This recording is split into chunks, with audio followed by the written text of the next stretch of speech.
Welcome to Chaos2Cured podcast. You're here with Jeffrey Fried and Kirk Patrick Miller.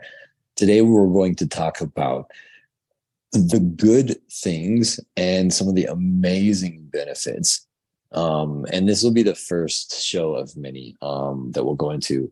But for children and adults, any person that's not a neurotypical. So whether they're diagnosed, whether they're on the spectrum, whether they're deal with hypersensitivity, these things take a great toll. And we often on our podcast have focused on the costs, and we want to make sure that the parents and teachers out there understand that there's a lot of really wonderful things that come with these. It's a double-edged sword. So one thing for me that I have found to be very vital for parents to understand is how hard these children try. And, I know I just had one little child that came in, and he had a meeting with the principal, and the parent wanted, him to talk with me afterwards, and he got in trouble because he was not nice to someone. And he's interrupting in class, and he's definitely on the spectrum. Wonderful, bright young man. And it's one of those things where the teachers see this impulsive child, and they see interruption. They see him raising his hand and getting in the way of the other classmates by, jumping or doing a tangent. I don't think, actually, I know quite often the teacher has no power in terms of they can't add extra time, which is hard on the teachers. So they kind of have to shut the child down. The hard part is that oftentimes they're giving this really brilliant, beautiful idea, a different path to get that ties in with what the subject material is. So there's all these really wonderful gifts that we do get. And on one side, and the reason I gave that example is because you see one perception of someone where they're the teacher or the classmate, and they're saying an interruption. And, unfortunately, we don't have a society where everybody can, just join in when they want to. But from the other perspective, you have this individual that's excited about sharing. You actually have a student that's engaged, and oftentimes that interruption gets punished. The point is that there's two sides, there's two different viewpoints. And for me, again, I like to take the positive. And so, Jeffrey, for you, I know this is going to be an easy one for you because you helped me with my confidence so much when I was younger. What are some gifts that you have seen and you continue to see in people that, are oftentimes scoring like in the lower, 10th percentile on certain things in their tests? Sometimes they're not even scoring anything at all. They don't even participate. And then you see the brilliance. Can you give some people some examples? Yeah, I can. My whole thing is teaching people, visual learners, how to use their incredible visual brains to learn basic skills and to take in information. The main thing, the number one great skill that almost all people on the spectrum have is the ability to think in pictures. That can be used, it can be galvanized to do almost anything differently. When a person who's a visual learner is fascinated by something, they can have total recall. We all know people who have incredible memories, for example, and the non-sequential linear learner, they don't tend to be able to retain images very well because they primarily think in words. So you take somebody and you show them a spelling word and you ask them to visualize. And if they can visualize it, what the deal is they can reproduce it, which is really, really cool. I teach people how to spell this way by first looking at the shutting their eyes, being able to spell it forwards and backwards. And what we have then is we have visual. You're using your visual brain. You can read a book and you can focus on making a picture, absolutely just making an image and retaining the image without having to read it again. As long as you're visualizing, you're learning, and you don't have to write notes either. I mean, some visual learners do, but most of us tend to not like to handwrite, and we tend to have trouble handwriting and visualizing at the same time. Because when you're writing, you're looking down, and when you're visualizing, you're looking straight ahead or up to the right or to the left. That's one thing that can be taught to every visual learner. And the bottom line is, I can sum it up pretty easily. If you're visualizing it, you're learning it.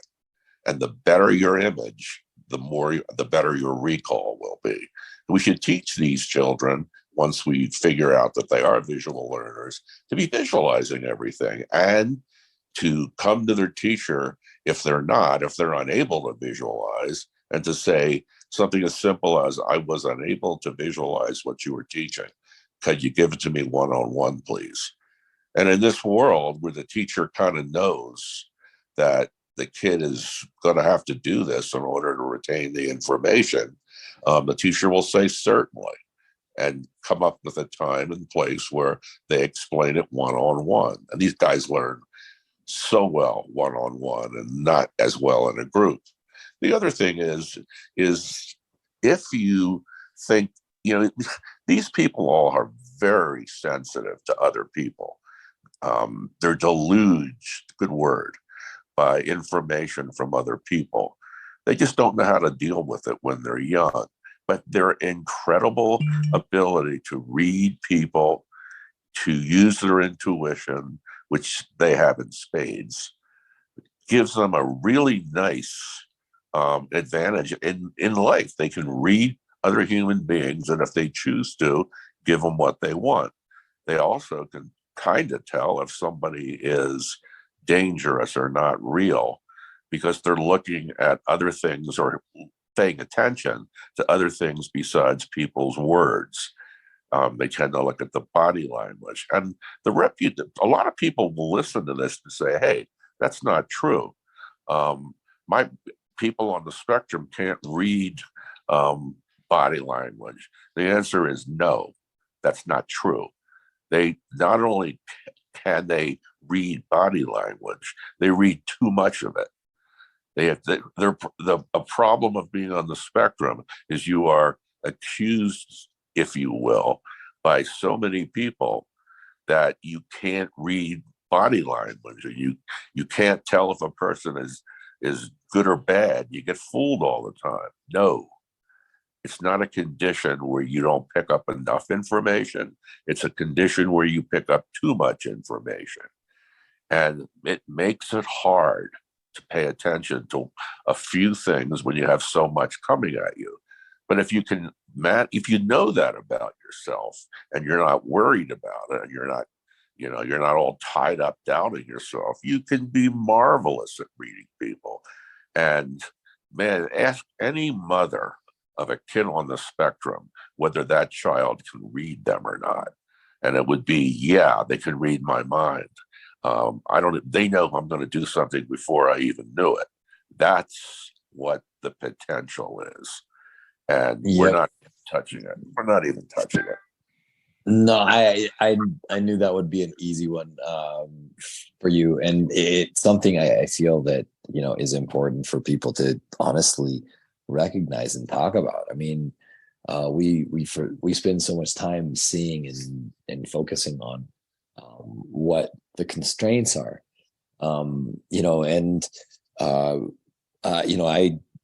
have my own. You talk about a phenomenal skill, and to all the listeners, I'm sorry, I'm still I have a mental fog still from COVID-19, so I'm a little scattered. But one of the things, and that's really frustrating for me, by the way, because I'm used to having my mind very, very quick and sharp. When you said like visualize thing, there's two things I wanted to respond to. One, I love the visualization and ability. That was something that really helped me. And you also had me visualize different letters in different colors, or I would describe like the color of the word. So you would tie in colors and some things like that I remember really helping, especially for like spelling words and things I wasn't interested in. It was a way to make it more interesting. Right. Um, uh, but you brought up one of these amazing gifts, which is the ability to, see somebody else, and they're like a sponge. And for me, it's overwhelming. Mhm. Well, Well, let me take it, sort of finish the idea. People's perception of what the spectrum is and the way people on the spectrum process the world is really off. Nobody really, very few, I couldn't say nobody, very few people really understand what is going on. They see autism as a problem, as something that will, not enable the person on the spectrum to live a normal life. And they treat these people that way, talk slower to them perhaps, and use simple words. And then the person on the spectrum gets the very, very strong suggestion that they're intellectually disabled. They're not very bright. Deadly. That fills them with fear. And if you take that same kid that is all constipated, if you will, and locked up in themselves, and you treat them with respect, you teach them to use their wonderful visualization abilities that are mostly latent, you teach them to use it, and you can turn that same kid into a very highly successful student and or person in life. We have gifts, people on the spectrum. We have tremendous gifts. But the reason most people never realize them is because nobody gets it, and they treat these folks as if they're broken versions of themselves, if they are indeed linear learners. It's a bad mixture. That's how I was taught. That's how I was, treated in school. And you know what? This is not a slam on any of the teachers, because I certainly made it easy for them to kind of pinpoint that I was a pain. They have a tough job. Yeah, it's not easy. But I was constantly, thought of as being a troublemaker, problematic, interrupting, not paying attention. They'd call on me. I'd have no idea what they're talking about. So they assumed I wasn't paying attention. And when you're constantly given up on by every single person around you, what happens? You stop believing in yourself.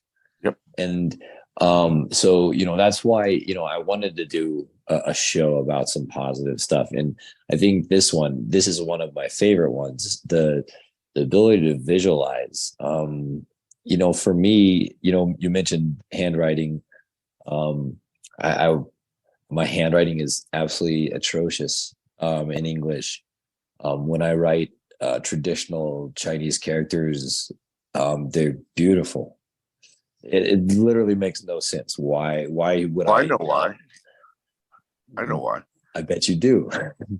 It's because when you are doing something artistic, or that your brain perceives of as artistic, the right hemisphere takes over and does a really, really good job. When you're doing handwriting, which is very mechanical and structured, you have to make it the same way all the time. You're using the left hemisphere. Your left hemisphere isn't as powerful as your right hemisphere. It's sort of, we all have two hemispheres, but a lot of us prefer the right hemisphere to the left. Some prefer the left to the right. And handwriting has definitely been proven to be something that's done primarily in the left hemisphere. And art like calligraphy, which is a form of handwriting, is done in the right hemisphere. So very simply, you want to use the part of the brain, they should be teaching handwriting as calligraphy. Then Absolutely. we would be better at it. Well, it's fascinating because when I went to school, when I was in kindergarten, they wanted everybody to write their name on, so a little card. Is a 4x6 card that they put on their desk. And I was like, well, I want to write mine in cursive. And they're like, well, you can't do that. I'm like, well, I'm going to do it. So I did it anyway, right? And because it was fun. But what did I have to do in school? I had to go back to regular old, structured writing. They would not let me continue. I'd already done that before I started kindergarten. It was, and it's not like that's like that hard to learn anyway, right? I mean, it was a pretty simple thing, but for me, I needed the artistic, the flow, the feel, and it's also something that I've definitely in visual spatial individuals with or hypersensitive individuals. We're talking about both images, and the other thing that you had mentioned, and I really want parents and teachers to feel this one, which is when they read someone or they read the room. I would say there are people out there, politicians who are great at reading a room. I would say that people on the spectrum, people who are hypersensitive, the way I would describe how I feel is I feel the room. And the reason I use the difference in terminology is if everybody in that room is angry, I feel that anger. It kind of almost makes me, I don't want to say I'm a lemming, but it makes me feel like I follow what the flow is of whatever that room is.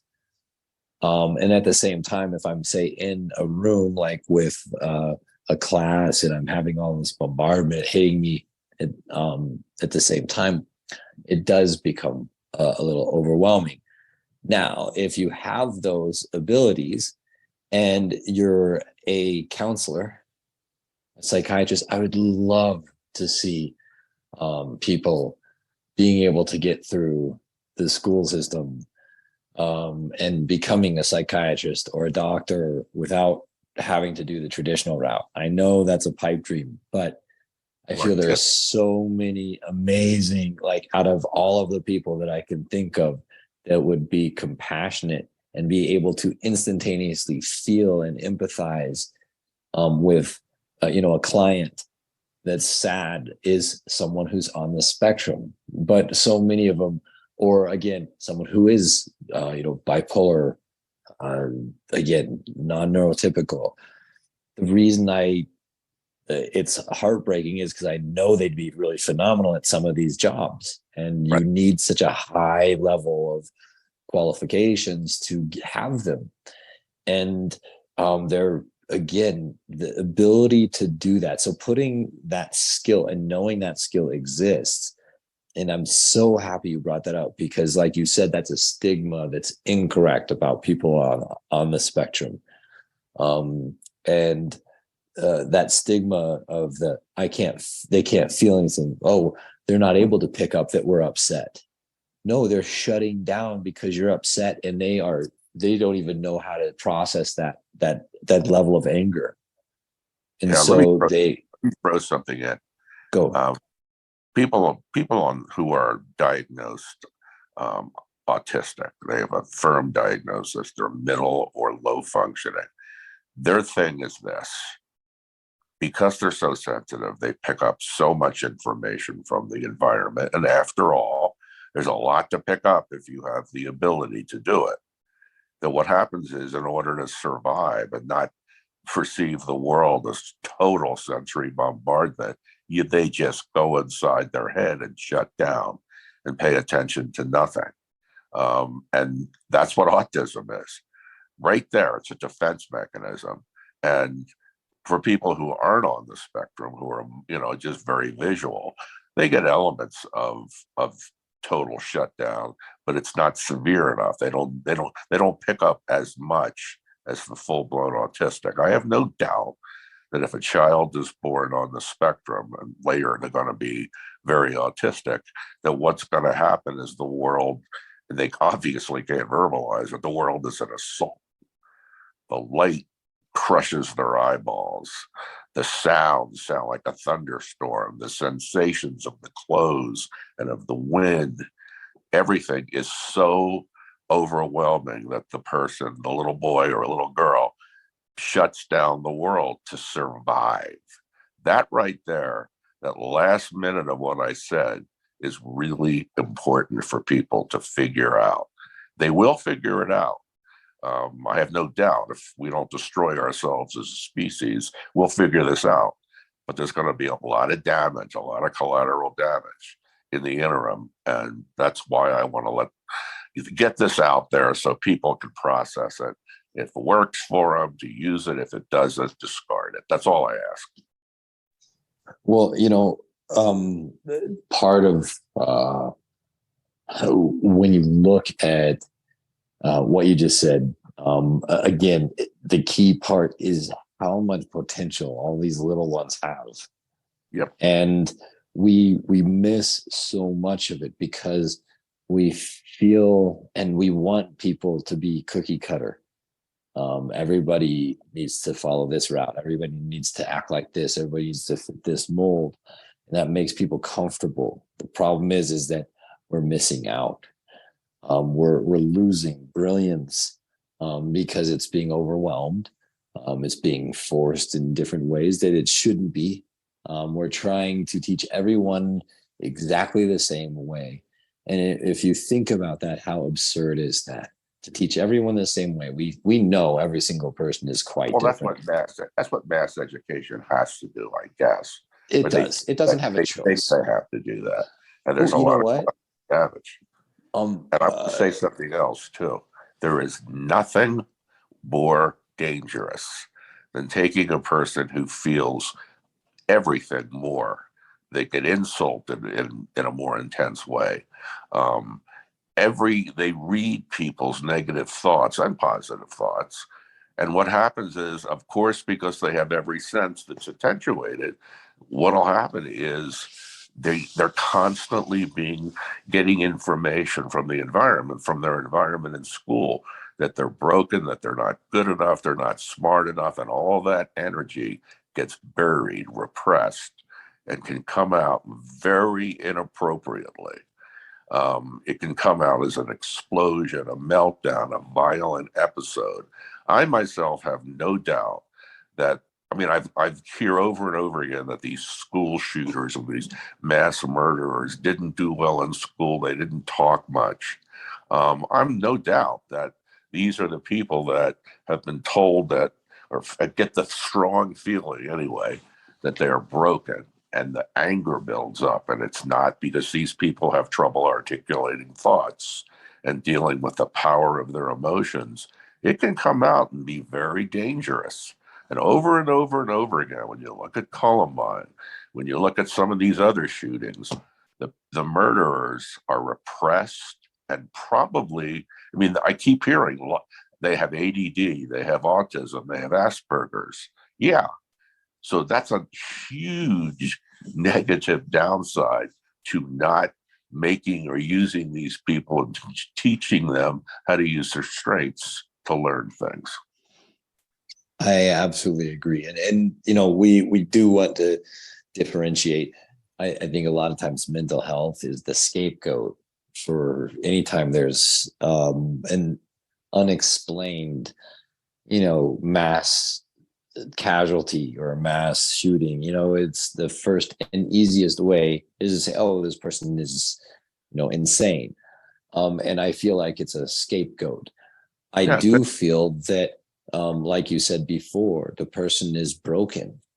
I feel like society breaks a lot of people. And I think a lot of it is because they don't see the gifts. We don't utilize them.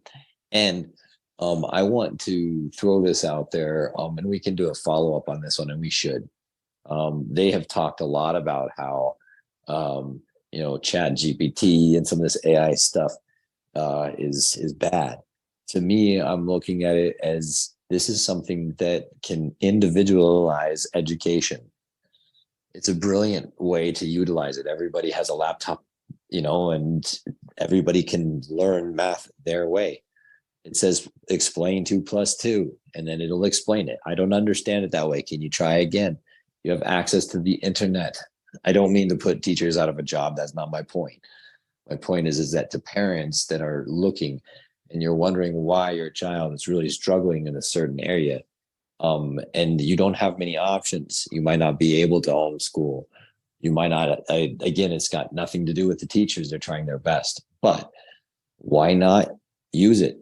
Download it. They can ask questions. How do I do this? I don't understand it. There's there's just too much potential in all of these young ones, and we don't want to let it boil over. Like Jeffrey, what you were saying, we never want to let it get to that point. And the gift is so powerful to be able to feel others, to be able to, that's what helps you heal someone else. It's what, empathy. Yeah. It's such a powerful tool. And it's, it's what helps people innovate, because they think of somebody else's need before somebody else thinks of it. That's what companies want. The problem is the very people companies want aren't allowed to work for them because they don't have the right degree. The people that are going to change the world aren't really, you want to talk about discrimination, education at the higher levels is a form of discrimination, in my opinion. And I'm not saying that education is bad, and there's a huge difference between the two statements. I feel like knowledge is very important. I do not feel like there's any one way to get it. And I feel like that's too limiting. But again, we're missing out. And to companies that might listen to this podcast, look to people that are not scoring perfectly on everything. Look at things that are not, again, if you can tell if somebody's going to be a total mess or a disaster, there's a lot of other ways that you can do it. It shouldn't all just be judged based on resumes and certifications.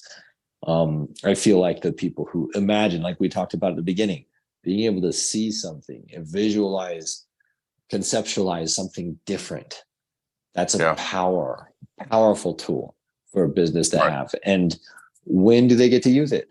A lot of those people are honestly, and I do not mean to demean any person on the spectrum with bipolar, with schizophrenia, or anything. I don't mean to demean any of them. A lot of them are doing menial work with these brilliant minds. The waste, and very important. I know we're going long, but I don't care. It's like this particular point that I'm about to bring up is worth a lot. One of the first things that is done, and used to be done all the time, more than today, is you get an IQ score on someone. An IQ test is a timed test. And there's a lot of implied pressure when you're a little sensitive kid getting their IQ tested. You're too busy reading the person and trying to find out whether they're nice or not, or a threat. And because you're doing that and the test is timed, you're going to score really, really low in some areas. And then they get labeled as retarded or developmentally delayed or whatever, or challenged, whatever the new phrase is. And the problem is that IQ is not accurate. I've seen people get PhDs with an IQ in the 70s, but the problem is, or the reality is, their IQ is not in the 70s. The test is faulty. And too many people pay too much attention to that. Oh, far too many. And it's always entertaining to see. I think there was a Twitter poll on some guy, and he said, how many of the people here, what's your IQ? And it was, There's like, they could click 1 to 110, 110 to 120, 130, 140, and like 50% of them clicked like 140. And I'm going, statistically, this has to be, either the most brilliant following ever or something else. To your point, the timed variable is massively, again, and we just talked about time, but there's so many beautiful aspects to these minds, and we need to open up to the idea that a different way of thinking is not wrong. It's just different. And that whole idea, and we need to be more patient. We need to let them work and figure out how to do this. We have the technology now where someone can be remote if that's how they function better. 3 people can be at the office. There's different ways. We just can't keep losing great minds. And honestly, labeling them as mediocre is wrong, or worse, or disabled. I don't like the word disorder. So all of these issues to me are hidden strengths. We're just looking in the wrong direction. So that was kind of the point. I know we went a little too long, but Jeffrey, your points are really important. And let's talk about some AI and some education and stuff for the next one. So thank you to everybody for listening. We really appreciate it. And we look forward to, of course, our next show. Take care. Thank you so much. You're welcome. Bye.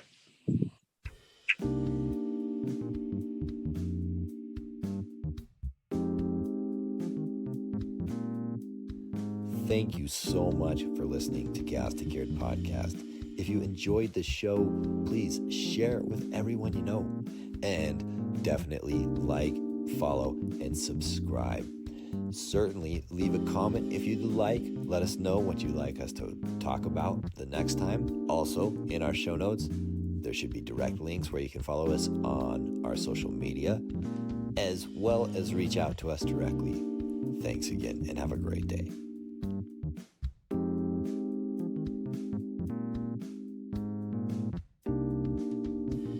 The views, thoughts, and opinions expressed on Chaos2Cured podcast are the speaker's own. All discussion is based on our own experiences. We do not and cannot guarantee the accuracy or completeness of any information. Chaos2Cured podcast cannot give medical or health advice. All discussion is based upon our personal experiences and meant for general and educational purposes. This podcast is not a substitute for professional help or for diagnostic purposes for yourself or another. Chaos2Cured podcast always encourages you to consult an appropriate professional.